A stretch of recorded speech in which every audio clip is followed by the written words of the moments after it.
Okay, you're very welcome back to the Locker Room podcast. This week we're going to have a little review show, quick review show on the All-Ireland football semi-final just gone past between Kerry and Tyrone. Delighted to have Stevie Poacher, who's been on a good few of our podcasts recently with Joe Coulter. I had to get rid of Joe because I didn't want all Ulster boys taking over the podcast too much. So I said I better step in for at least this week anyway. And really delighted to have legendary ex-Tyrone player, Enda McGinley, but more importantly, currently Antrim manager as well, to come on to the show. So Enda, thanks very much for coming on. No problem, Ciaran. Good to see you again, Stephen. See you, Enda. Good to see you. Okay, just before we get into discussing about the game then, just a quick word about our sponsors for the show. So RIPT is a software platform built for performance coaches and organizations with easy to use programming tools and training load, well-being and nutritional monitoring via the RIPT app. All your coaching tools are in one place, streamlining your coaching, making it more accessible for your clients and athletes and providing you with the insights you need to optimize performance. To find out more, head over to www.ript.app and use the code LOCKERROOM, all capital letters LOCKERROOM, to get your 2-month free trial. Alternatively, go on to deelysportscience.com/pod and you'll get all the information there. So thanks to Cormac and lads for their continual support. Okay, Stevie, we might start with you. Just, I suppose we all expected Tyrone to come with huge amount of intensity into this game because that's what we know Tyrone are great at always down through the years. But do you think that Kerry were prepared for this game mentally and as well as maybe physically? Well, I think, Ciaran, you'd be very surprised if they weren't, considering the volume of time that they probably had, with the game being put back a week or two. At this level now, and Enda will probably be able to tell you as well, and yourself came from being involved in London, like the level of detail and preparation and statistical analysis and video analysis that goes into opposition now, like there's no stone left unturned, there's no secrets anymore. It used to be the days of you'd ring a manager, can you get me a video of that game, or can you get me this and I'll get you that, and so those days are gone. Like you've access to camera material from behind the goals, you've access to everything. I think one of the things that I was probably, weary of going into the game from a neutral perspective looking in was Tyrone sort of in a little bit of what I would have called at the start of the year, maybe an identity crisis, trying to sort of stamp their own identity. Brian and Fergal obviously wanted to put their own stamp on the team. I've said it all along and I'll still say it. I think that the Tyrone are a much better team when they run the ball. I thought they caused Kerry serious problems on Saturday when they ran the ball through the hands. I thought they struggled a little bit in the first 20 minutes when they did try to sort of go back to that kick and type game that they've been trying to install this year. But look, be under no illusions, Ciaran, and then they'll be able to explore and expand on this a bit more. I said on a podcast actually with Damien Lawler on Friday, I tipped Tyrone, and I said, look, there's no better team in this country with their backs to the wall than Tyrone. And I'm married to a Tyrone woman, so I've seen her back to the wall as well at times. And I can tell you there's a fierce intensity in them all. But funny, I was texting into the office. We're even just talking about Tyrone club football, Ciaran. Like anybody who has any interest in football or wants to see passionate football, knockout football at its very best, get yourself down to Tyrone when the All-Ireland is over and look at some of these club games, because I think, and I'm throwing it out there, but I think there's something mad, like 9 or 10 different winners in the last 13 or 14 years. I think it's something like that. Every club goes into that Tyrone Senior Championship believing they can win it. And that level of intensity that is in the Tyrone club football carries through and filters through to the senior county team. And it's something that I've been pushing for in this county for years. I think we should go back to a knockout championship and club level here, because I think it just brings a different type of mentality here and a different type of passion and intensity. And I'd say if you were to go to any championship in Ireland here now, you wouldn't see a championship with as great intensity as Tyrone. So Tyrone's intensity on Saturday certainly didn't surprise me. And I would be very, very shocked if Kerry went into that game thinking that too, Yeah, an interesting point you make. And it was reminiscent of that great 2003 All-Ireland semi-final against Kerry. And like in the lead up to the game, just from listening to different analysts, they briefly mentioned about that game. And even myself, I fell into the trap of thinking that, well, there's no way Kerry will be kind of fooled into thinking we're not going to get a game like that, and Tyrone are not going to be able to spring a surprise. Like practically everybody expected Kerry to win through in this game. Like, did it remind you of that game, like having been in that yourself and experiencing that, front and center? Absolutely. I was thinking about it funny today, and there is certain, as a Tyrone person, there's just certain landmark performances, and they're few and far between, that really, for me, makes our identity as a county. The way we take our football, they were our proudest moments, and they are few and far between, and they're the games that I'm aware of. I'm sure there was games like it in the 80s and 70s, but I'll never forget the 95 game against Derry in the Ulster semi-final, when Tyrone went down to 13 men and red hot day in Clonus. And that was as a spectator that day, and it was just a landmark, defiant, back, as Stephen was saying, backs against the walls, just an absolute ferocity, refusal to get beat when the odds were against them most. That's when we always played our best. And 2003, again, it was a seminal moment for that team.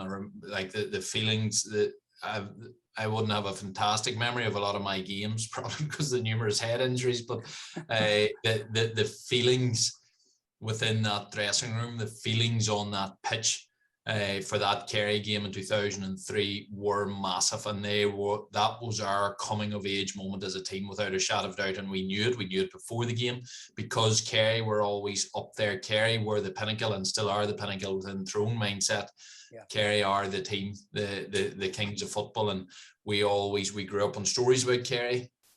And so when you got to play them in 2003, it was just a massive opportunity. And obviously since, and we had all our big games over 05 and 08, but still that 03 game was a seminal game for that team, where we stood up and said, no, we're here, we're your equals, and in fact, you're not going to beat us today. And it was a game with massive intensity. Now, probably we managed to hit a higher footballing quality than the lads hit on Saturday, but in terms of intensity, they nailed it bang on. And then come 08, since 08, of course, famously, we never beat the Kerry, the Mayo, or the Dublin since then.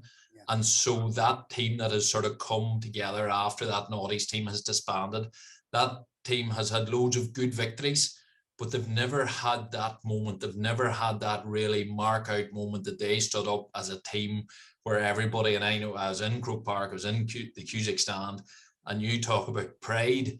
And since that game, just looking back, I'm nearly giddy with the pride and the joy that you can take from that performance, when you see a bunch of boys go to them extent and turn over the form book and take everybody's opinions and rubbish them, and just through sheer intensity of effort and sheer togetherness and sheer physicality for the cause, all that is good about our game, they brought it.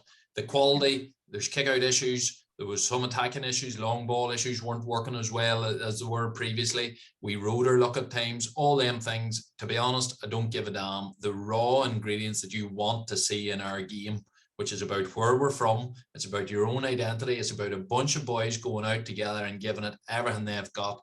My God, them boys done it on Saturday. And for, like, I just know the buzz within the Tyrone camp must be massive now. And I know for them players, for me, that is their moment. And obviously everybody, the narrative for Mayo is so strong and so romantic, and you couldn't deny them that. But for me, Tyrone now, and it was funny texting some of the players last night, and I was just saying, you have earned your right now to go and win that All-Ireland title. Because before you beat some of them big teams, you can do whatever you want in the Ulster Champ, but you got to stand up on them big days in Croke Park and stand up as a team. They done that on Saturday, and now as a team, they're there, they're ready to go and win their All-Ireland and step out of the shadow of the Naughties. That game was as good as anything we ever produced in our time, and I'm just so delighted for them and for the management team. It was a great day. Yeah, really well said. Can I ask you about that as regards the identity and where that identity came from? And like, we've all either coached or managed on the inter-county scene, and we'd probably all say about at times the unimportance of the manager. And it's overplayed about how important the manager and the coach is. Like, if you look at all the discussion about Limerick at the moment, it's all about John Kiley and Paul Kinnerk, whereas we kind of know deep down that unless you have a group of players of 30 lads really specially talented players, you're kind of at nothing. But it's like, how much was down to Mickey Hart back in the noughties, taking up that baton and driving the county on and kind of instilling that kind of identity, or was it down to players plus Mickey Hart just at the right time in the right place, and now Tyrone can always tap back into that in the future? Yeah, I to be honest, I think it's a combination. I think it's the right management and the right team, and sometimes you can have a brilliant manager and maybe the players aren't just there in the right time, or you can have brilliant players, maybe just the manager, and the manager could be a good manager and they're just not hitting the right notes together. And sometimes you just get that magic where everybody's on the same place, and suddenly you get almost like a multiplication effect of the talents that are in the room, both on the management side and the player side. But it's the mentality and the personality, and I think that's one thing we maybe underappreciated about that Dublin player, that Dublin squad. There was so many individually. They were special guys, special winners, like outright winners. Personal life, they were driven guys. A lot of them had their own wee personal backstories.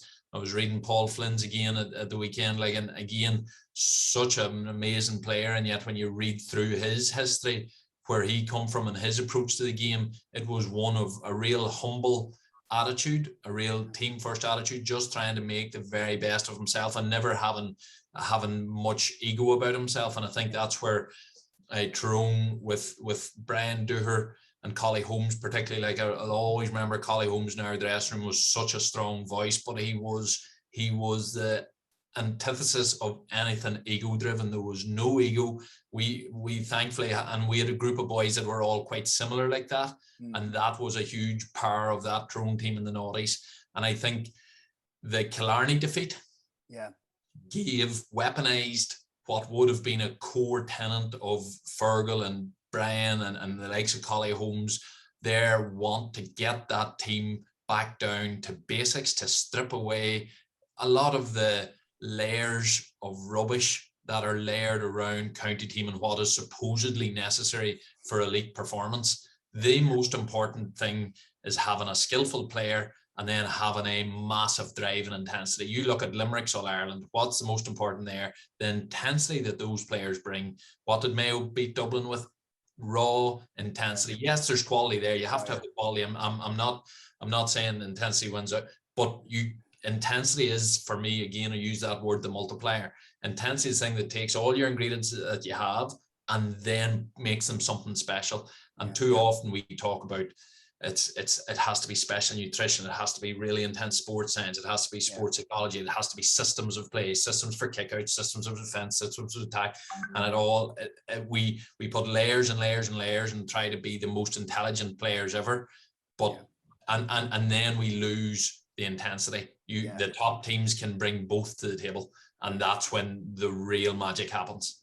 I mean, it's the small pebbles, isn't it? And like, even from my day job with the sports science, you can see all the little tiny extra little 0.5% here, 0.5% there. But a lot of times people then just forget about those, like the massive rocks of intensity, talent, obviously, probably a good game plan, desire, those main kind of things. Were you, tell me, like and not in the Tyrone camp, but Tyrone as a county, yourself, other people are on the scene, were you confident going into the game? Like, was this a kind of a smash and grab thing where, like, I fell into the trap where I looked at both teams, I couldn't see where the absolute quality of Tyrone could beat this Kerry team, and foolishly fell into that trap.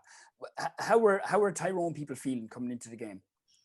Tyrone feeling, including myself, there was a general, and the closer the game got, and maybe this is always the case, the closer the game got, you got more and more confident. We have a chance here. It was sort of like that, the psychology of playing Dublin over the past 6-7 years, where the whole country convinced themselves that maybe this is the game they were going to lose, and then of course they didn't for a long time.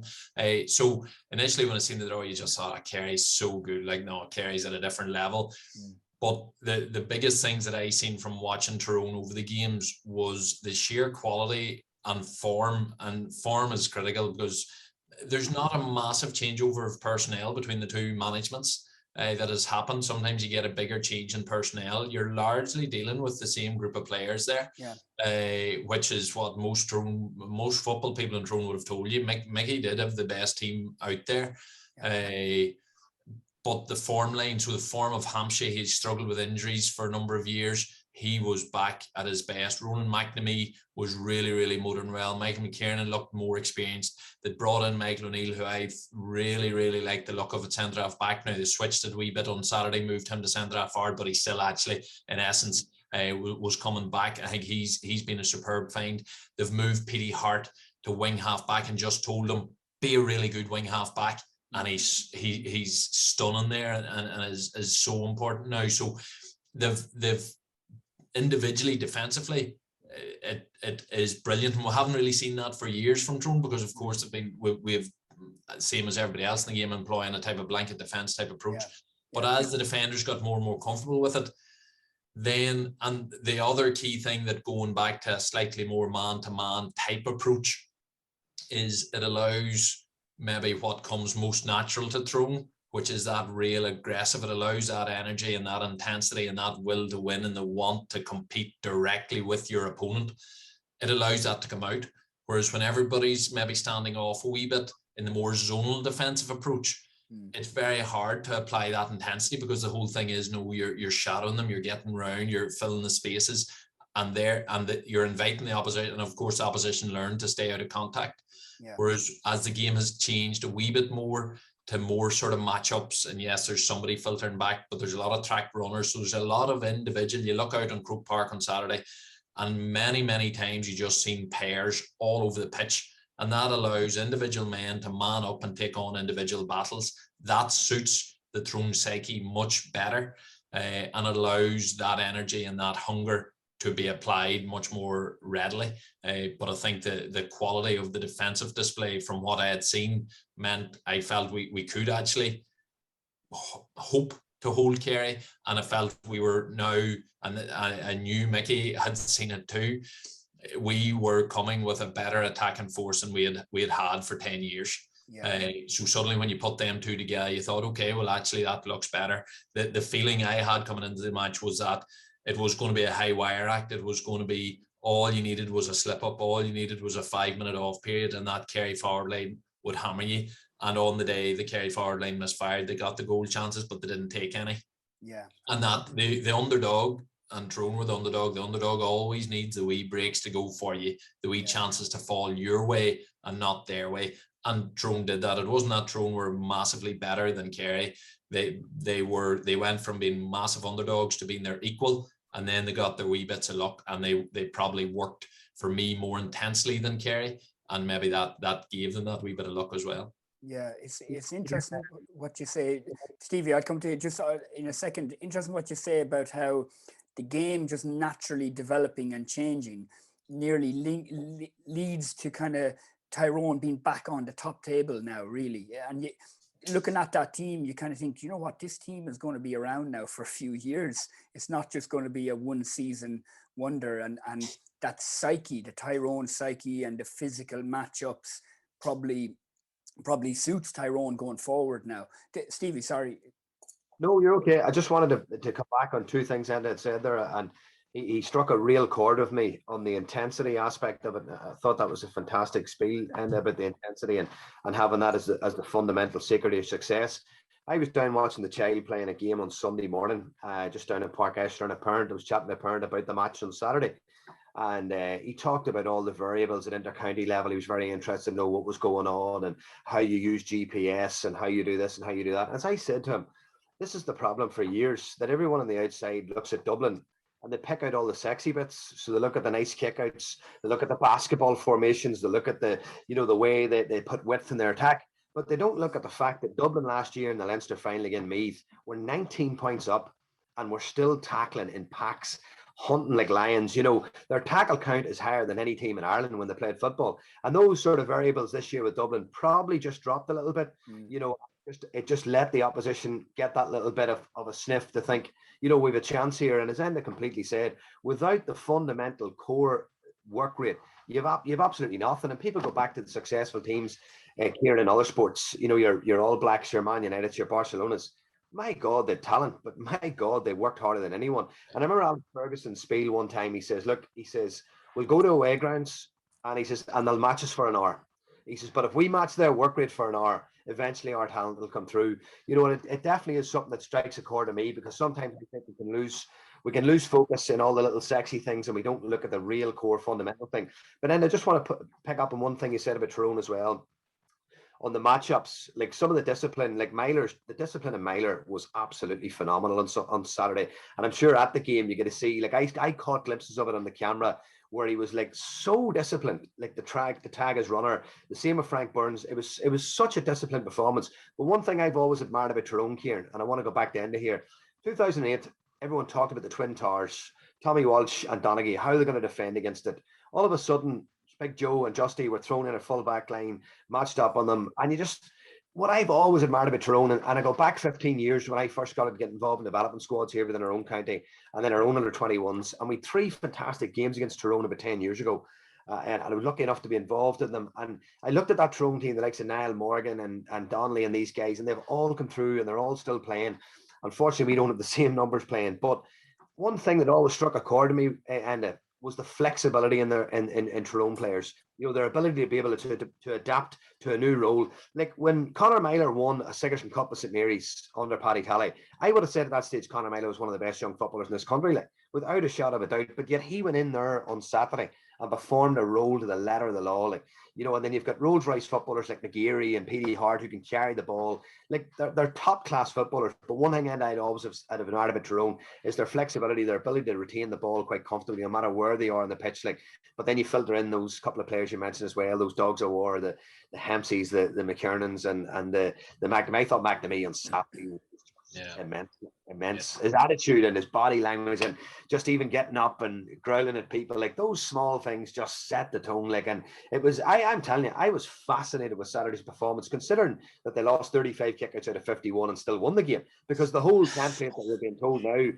modern game, and then they will tell you, oh, you don't win your own kickouts and you don't break even on the opposition, so you can't win the game. Well, Tyrone just defied logic there on Saturday.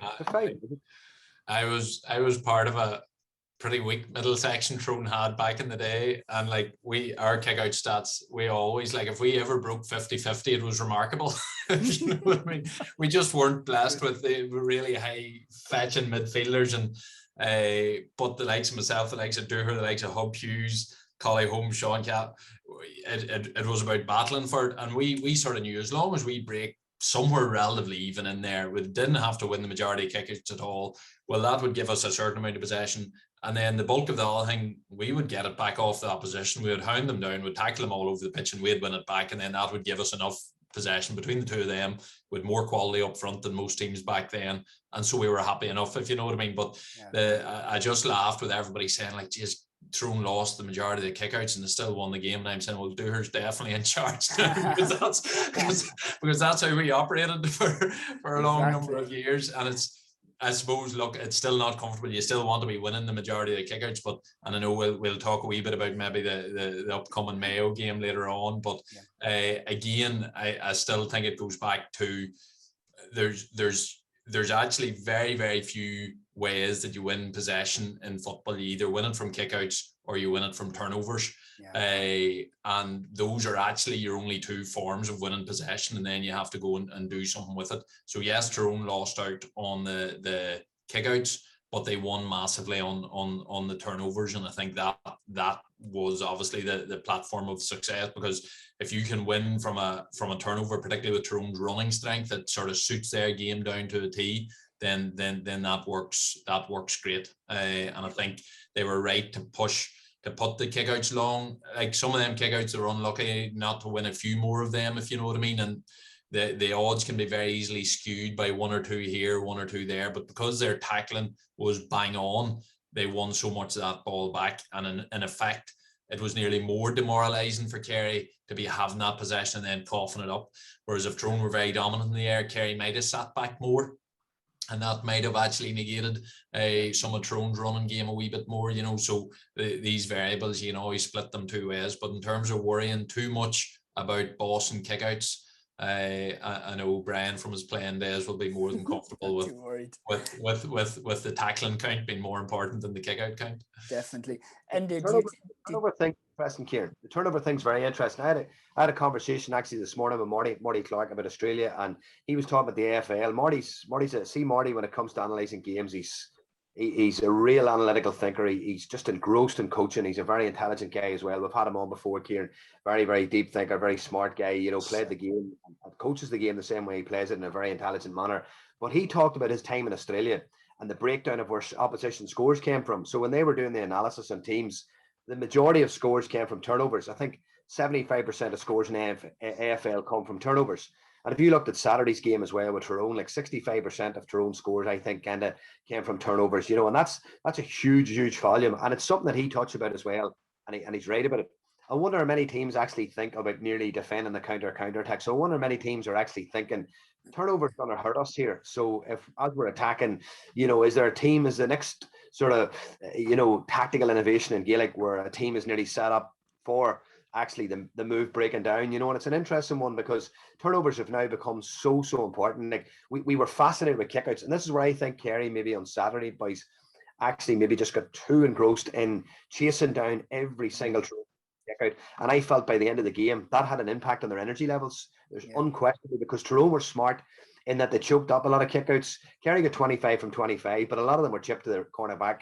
But Tyrone were actually strategically just going back, getting a quick breather and getting set up in that middle third to tag their runners. And I thought it was a smart move by Tyrone, because if you're going to go and hunt every single kick out, and as you know yourself, for 70, well, it's now 80 minutes we add on the injury time, but if you're going to hunt every single kick out, it takes a lot of energy. And I thought Kerry, you know, because they scored 2-6 off the Cork kick out in the Munster final. But listen, you were dealing with a different operator, even though probably Niall would be the first to admit he didn't have his best day in goals. Like, you're still different. You're dealing with one of the top operators in the country with Niall Morgan, you know, so it's a high risk one to go after him every single time. Yeah, I suppose for me, you'd seen coming into the game that Kerry were deploying a very, very high press quite often on kickouts with their keeper coming right out and their full back coming right out and just leaving even a full forward completely isolated. So that seemed to be something that they were working on, and they'd got credit for it, and it had worked for them. So they probably were thinking, okay, we can really go after the Tyrone kick out here and do a job on this. And they did. But what I think that thing, and Ciaran, you mentioned it at the start, that were Kerry, and you'd wonder that they couldn't have been, were Kerry not aware of the intensity that Tyrone were going to bring to this game.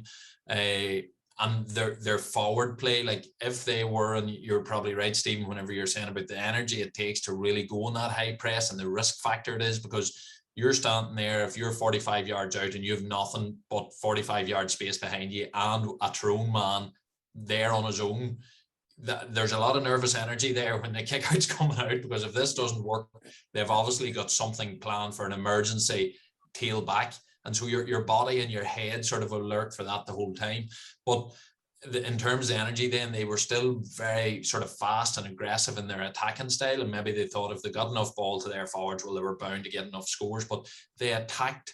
Most modern teams know that you have to keep width, that you have to try and keep the pitch big. They attacked.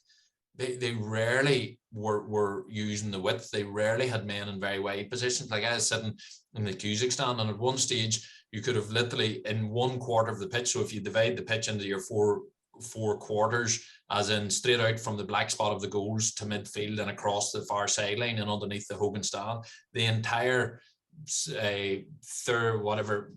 28 outfield players were in that one corner of the pitch when Kerry were attacking, which just for a Tyrone point of view, in terms of wanting to make contact, get intensity, bring people into contact, get turnovers, Kerry played right into their hands by how narrow they kept it. And maybe with the benefit of a sort of captain hindsight type thing, if they thought they were going to win as many kickouts, then at times they needed to just take the heat out of the game, be composed, and just play the width, go through phases, and be more content with just keeping on the ball and calming the game down a wee bit, because the game was played at a helter-skelter pace, but it was played narrow, which suited the intensity that Tyrone were bringing to it. And the more it went on, the more frustrated Kerry were getting. Yeah, I wanted to ask you about that actually. Like, counterintuitively, did the blanket defenses over the last few years take out that kind of art of defending? That, like, one-on-one art of defending, and Saturday's game, like in some ways, was nearly a celebration of that. Whoa, like the purity of defending, and you don't have to. Everybody doesn't have to play the way that Dublin played to be successful. Like we spoke about the intent, bringing the intensity, and it was nearly like a celebration of that. And I think in some ways, like Tyrone rose up to that level, whereas Kerry, that wasn't the game that they were coming prepared for. Like it wasn't the game that they were coming prepared for, which was surprising, obviously. Yeah, absolutely. And so, like, fair, it wasn't a blanket type style defense, and that everybody wasn't getting back ahead of the ball, and then there was a real group that Kerry were playing on the outside of. Kerry were trying to break in, and largely because it was pairs. This is from what I was seeing. There was a lot of pairs in that. But I'm going to be watching the back. I've watched it back once already, but I'll be watching back again. But Tyrone seemed to have an art form that, while there was a one-on-one battle and the quality of that tackling was immense and sometimes was enough in its own right, there was then a very quick 2 and 3 man thing right in, or if that man broke that tackle, he often came out of it slightly unbalanced and bang, there was a man in. And again, I'm just talking about the lack of width, the lack of space, because Kerry were playing it quite tight. That allowed Tyrone's covering defenders to be very close and to be really sharp in. But again, you go back to the hunger and the intensity. A team that is playing on that edge and it lifts it. And funny, the Tyrone player I was texting, he used the word in terms of intensity, that it was just infectious. Yeah. You know, that whenever you start seeing that, whenever you sense that happening, you just get this domino effect. And again, you're dealing with high quality players. So it's not just your average players doing this, it's high quality players then that are working like absolute dogs. And that's a really effective thing. And Tyrone's tackling, when one man, if he was beat, which was rare enough, he usually was beat, but the Kerry man knew about it. He was coming out of the tackle, sort of slightly shook. Maybe the steps were at his limit, but there was a second Tyrone man in straight away. And it was that ability to get 2 and 3 men very quickly to that pot and then snap up possession and get away. It was really something. And I think, again, the game is in a real state of flux. So you had forwards yesterday trying to get at their men, and whenever them one-on-one battles now, forwards are more happy to go at the men, and the rule changes have meant the forwards probably feel if they can get at a man, there's a real risk of black cards, and all of that's playing in the mix to affect how the game is being played at the minute. Yeah. But Tyrone found the lines, danced that line perfectly yesterday, and again, it was a real hallmark of their performance. Yeah, see, it looked to me at the beginning of the game like this was a traditional game of a counter-attacking team who are happy to at times go one-on-one defensively like Tyrone, and at times to filter men back, allow Kerry to have the ball versus that possession attacking based team. And ultimately, like it looked easier to me for Tyrone to get the scores. They were, even though they were like, it was the great Jose Mourinho, they were comfortable out of possession. You know, that they had all the matchups right, like their physical conditioning was immense, and probably Peter Donnelly, can take a lot of credit for that. But Kerry just they didn't have the answers to kind of break down the Tyrone defense. Certainly at the beginning of the game, I know things opened up more. But what was your kind of analysis at that stage? Well, probably, Ciaran, you know, and Enda touched on it already, like the fact that there's so many matchups everywhere in the field. Kerry, people looked at Kerry's forward line, but Kerry's defence, and particularly their half-back line, is a great energy line for them, you know, and something that I noticed this year in the National League, in the game we played them, we were level getting into the last quarter with them, and it was actually it actually kept Clifford to 1 score from play that day. Brian Stack done a great job at him, but it was actually their middle eight that caused the damage late in the game, you know, and I felt that that's where Tyrone got things so spot on. You know, yes, I think there was a statement made at the end of the game that, you know, you're gonna accept that David Clifford's going to score 5 or 6 points. So you sort of have to accept that. You know, there's no point in trying to go out with a target that you're going to keep him scoreless, because it's not going to happen. I know what happened against Cork, but that's very, very obscure. But I think it was that middle eight, you know, the likes of Steve O'Brien, you know, the likes of O'Connor, the likes of White, the likes of Murphy, you know, these guys coming from deep. These are the guys that have been hurting teams. Even their full back line against Cork, I think in the first 25, 30 minutes against Cork, I'm only speaking off head here, so correct me if I'm wrong, but I think they get the guts of 1-2, 1-3, 1-4 from play. Their full back line against Cork, breaking forward. And I think then that's what happens. people perceptually, photographs pop up of Tyrone with 15 men behind the ball, but they don't have 15 men behind the ball because they're tracking their runners. So perceptually, people see this thing and they think, well, why have Tyrone everybody in their own half, or why to Kerry everybody in their own half, why to Dublin everybody in their own half? But it's because that you're tracking your runner, you're tracking your man up the field. So naturally, you evolve into that shape or that system. Yeah. And that actually suited Tyrone. The fact that Kerry were happy to push high and hard, that suited Tyrone because they've got some of the best ball carriers in the country. I had Peter Donnelly down at a coaching day that we would run annually in school every year, Ciaran. I had him down around about 2016, and I put this into the group actually the other night, the wee drill. Like, there was actually a drill, Enda, and you wouldn't believe it. I'll send it to you in a WhatsApp after this actually, but there's a drill that he done that day, and it was class. I seen it in Croke Park that year when Tyrone were playing. It was like nearly like an exercise where you're trying to open up some driving lanes for your runners coming through. And that drill actually simulated a perfect stilled image when Peter Hart went through with that ball in the 45, 4v4 for Conor McKenna's goal. You know, and Peter Donnelly's coaching advice that day: draw the man, take him out with a pass, you know, presentation of the pass, make sure it's right, you know, angle runs, blah, blah, blah. All the coaching points are there, and you can actually see it so well coaching. And I just feel that Tyrone are one of the best at counter-attacking in the modern game. They really, really are. And I know they've tried to mix their game up this year a little bit with a bit more direct ball, a bit more kicking. But I do feel by at times that when they run with the ball, I thought they caused havoc for Kerry when they done it, you know, and they've got some really, really smart players. And that goal in particular for me was a brilliant counter-attacking goal because it came from a heavy touch from David Clifford, who sold the ball into traffic. Big Kilpatrick, I think, turned it over, slipped it to McGeary. He broke a couple of tackles and the game opens up. And Mickey Hart would have always been a big advocate as well. And as you know, even reading his book and stuff like that, where he talked about if you break a tackle, the game opens up for you. You know, once you break a tackle, you've created a +1, the game opens up for you. And I thought that was a really, really fine moment there, just to say, look at how good Tyrone are and how much they can hurt you. And the game's going to be a very interesting game in the final because they're two teams who I personally feel are better when they run the ball. You know, I think that Mayo have some seriously strong, good running power as well from their half back line, their full back line, and then around the middle third. So it'll be a very interesting final. Very interesting final. And were you surprised how, in some ways, stale the Kerry attack was? Like, is it a case of that we have these absolute gems in David Clifford and Shawnee O'Shea, and it's like, okay, let's get the ball to them and let's see what happens? Because I didn't see such a coherent attacking plan, I have to say. Now, maybe on the day, you know, little things didn't drop their way. They could have got a goal, could have a few goals, you know, but it surprised me, I have to say, to see such a lack of a plan.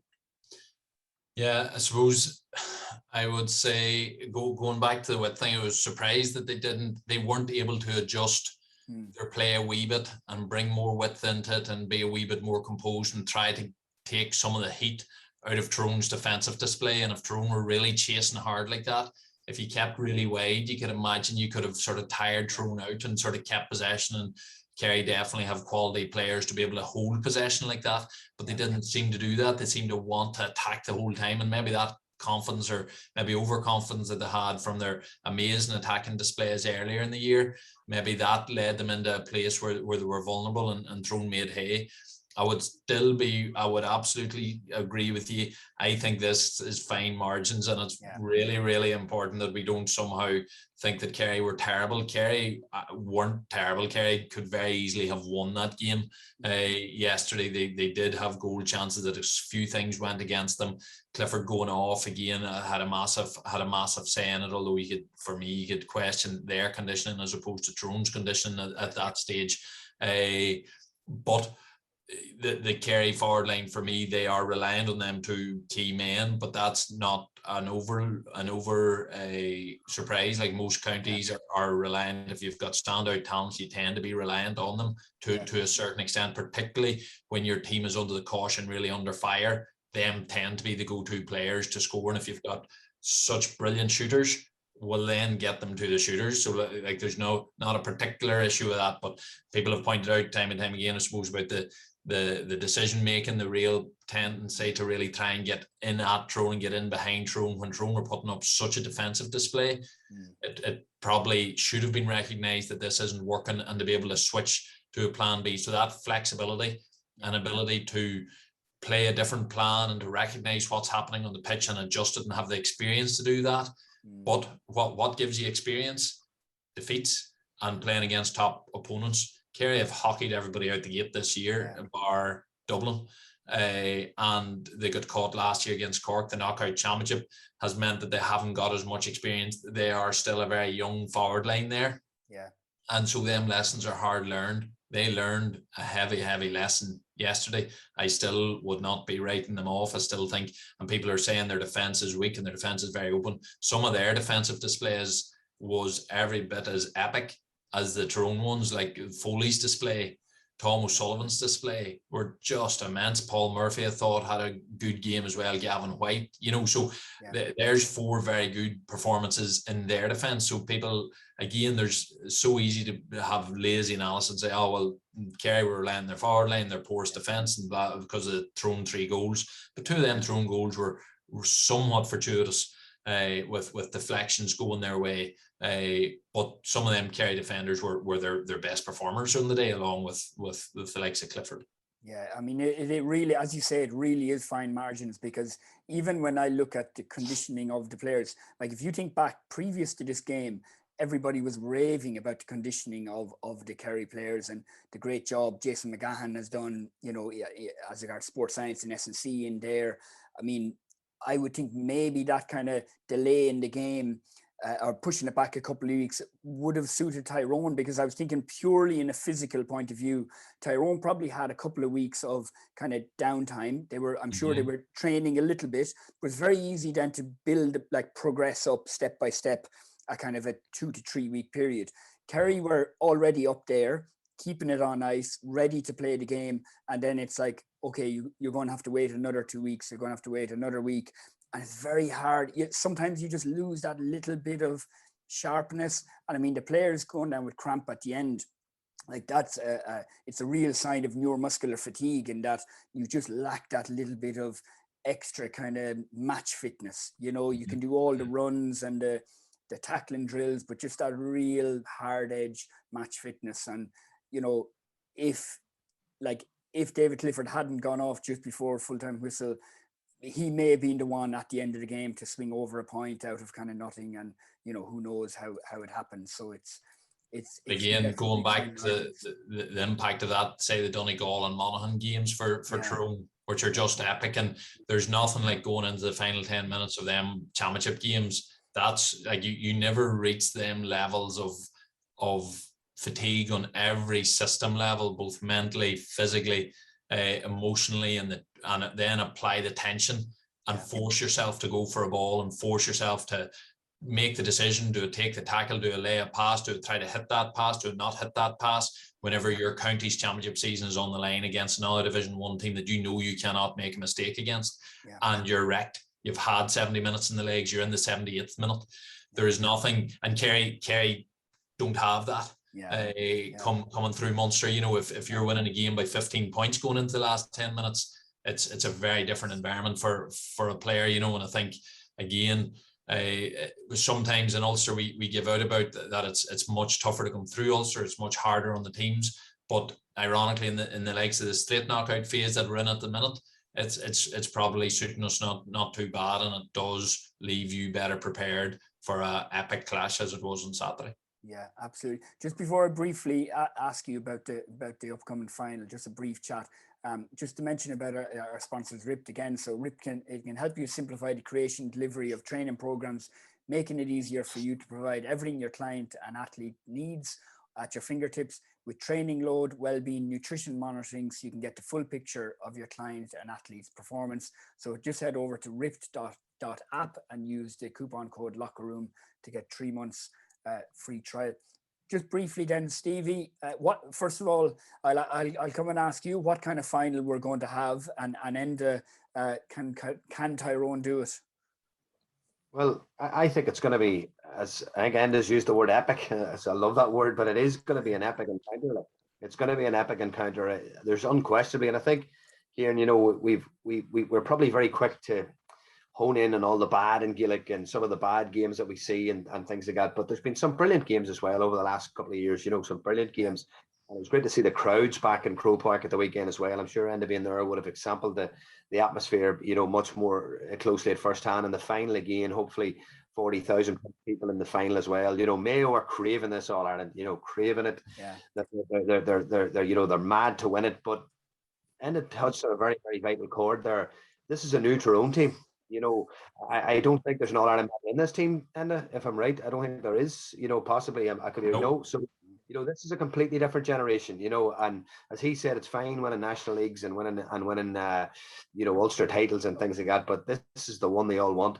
And as Enda said, these guys would have been the noughties generation. These lads would have been sitting in Croke Park watching the Tyrone teams, being inspired by those performances. And I will tell you this now, if Mayo are going to break this hoodoo, they're going to earn it, Ciaran, and they're going to earn it very, very hard. Very, very hard. But just something telling me, now the only thing is, Father-in-law worried me at the weekend. Aidan would have played for Tyrone now for a long time, and he says, Stevie, he says, Mayo have a bit of a hoodoo over Tyrone. I don't know if Enda can expand on that, but he felt that Mayo were actually Tyrone's bogey team. Now, I don't believe in those sort of things, bogey teams, but it is something maybe, you know, that Mayo might be glad to see Tyrone in the final rather than Kerry. But I think it's going to be an epic, Ciaran, and I'm going to sit completely on the fence, and I'm going to call it draw. What do you think, Enda? Without a doubt, Mayo will be happier seeing Tyrone in the final than Kerry, because they've got an issue with All Ireland finals and they've got an issue with Kerry. Yeah. So that's one of them out of the way. In terms of the job that James Horn has done, is just phenomenal. We always talk about transition. We talk about a team in changeover phase, and we usually allow 2 to 3 years for a team to develop. He's done it essentially in one. A lot of it forced, but it's a phenomenal changeover in personnel. And yet the way that they played against Dublin was massive. Now, in saying that, Dublin made loads of mistakes and Mayo made loads of mistakes too, so they'll be well aware it wasn't a perfect performance. And of course, it came that it was primarily a second half performance. The 4 weeks, while the COVID delay obviously hasn't went down too well in Kerry, I think it has been a dream for Mayo, because they've had a week of the sheer giddiness and amazement of beating Dublin, and then that will have started to settle. And last week they would have been starting to try to get their heads round, right, we're in a Ireland final, nothing won yet, and all of that would have been going out. But that first week, you're saying them things, but you're not really there yet. And then they would have sat and watched Saturday's game, and suddenly the country's talking about Tyrone overturning Kerry and all of that there. They have now got their team in their sights. They've got the semi-final over them. They are straight down to business now with Tyrone in the crosshairs, knowing that their date with destiny has a red hand standing in its way. And they will come like men possessed. Their supporters are possessed. I'm pretty sure of it. Their players it'll be phenomenal. And Mayo's approach, we've seen it again Dublin, we've seen it again Kerry. They go toe to toe. They love going toe to toe. And this Tyrone team at the minute, that's what they're loving too. I think this game has all the makings of an absolute insanely high intensity, physical, topsy-turvy game up and down the pitch. Huge number of quality players on the pitch, huge number of phenomenal athletes on the pitch, and two teams craving success with zero fear of the opposition. Mayo did turn over Tyrone a couple of times in the noughties, but we turned over them as well. We slipped up one year, I think it was maybe 0-4 to them, where Fermanagh had turned over Armagh the game before us. The next thing we went out and choked to Mayo. But Mayo had an excellent team at that stage too, and that they couldn't miss against us. We beat them in the 08 fourth round qualifier before going on and winning All Ireland as well. So I don't think Tyrone will have too much of a problem thinking that they can't, or there's any sort of hoodoo there. But the 4 weeks will have Mayo in a really good place. From a Tyrone point of view, Stephen touched on it, this team will have sat and listened to the noughties. They've been continuously compared, and no, they're not good enough, not good enough. I just, from watching that game on Saturday, that team has earned its stripes. Yeah. That is a moment for that team to sit back. And it's as if there's no ego in playing for Tyrone. There's nothing about playing for Tyrone unless you are stepping up to the plate. And for me, a wee bit too often in the past, there seemed to be, they were getting a lot of kudos for being the Tyrone senior team because Tyrone were Tyrone, rather than them actually making their own name. On Saturday, they nailed their colours to their mast, and it was phenomenal to see. And I think they will now like that team has to be so hungry to get their own All-Ireland titles. Yeah. You know, to get their own All-Ireland medals in a county where everybody talks about the Naughties team and all the rest of it. This team can go and make its own time, and it'll be phenomenal. And with Dooher and Ferg, I'm so confident in the management team. The players, with the way the management team handled the whole COVID thing, I think the players will just be hanging on every word them managers say. Yeah. It's an exceptionally powerful place that the Tyrone team is in. It's an exceptional, powerful place that the Mayo team is in. The one regret is we can't have 83,000, because I don't think Croke Park will ever experience the potential atmosphere that's at this match. And I can't wait. It's 2 weeks. I'd love it to be longer to enjoy the build-up, and yet I want it to be tomorrow. I don't know. I think it'll be on a knife edge, but I think it could. I think the game itself is in a brilliant place at the minute. Yeah. I'd love to get rid of the forward mark rule. I don't know how you feel about that. I love but in general, the state of the game where there's still a strong defensive attitude, but forward play has become much more nuanced. The kick out philosophies, there's so much options there. So from a tactical thing, the game's fascinating. From a sports science, from a conditioning point of view, the players are like never before. I've said for a long time, the players' physical skill level is like never before, and just the balance in the game is phenomenal. And now you have two teams have never played each other at this level, both massively hungry. I'm telling you, I really can't wait. It'll be great. And you're right. I think we have a few years now really to look forward to, because we have Mayo, we have Tyrone are back at the top table.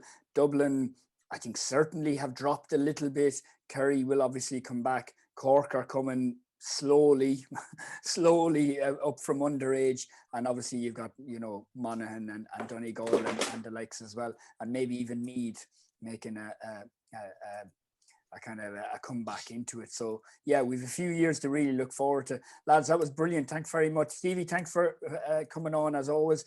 And brilliant to meet you, and brilliant to chat. We'd love to get you on as a, you know, I guess for like an end of season review, or even to speak, like there's loads to chat about Antrim and everything like that as well. And just your hopes and plans for next season. I think it'll be fascinating. I'll be back watching Division 4 football again after this conversation now. 3 now. We're up on apologies. 3, Jesus. Division 3. We're in the big time now. Ciaran, don't forget as well, anybody that needs All-Ireland tickets, just contact Enda. We'll put out his email address after the show. Okay. All the best, man. Thank you, lads. Appreciate it. Thank you very much.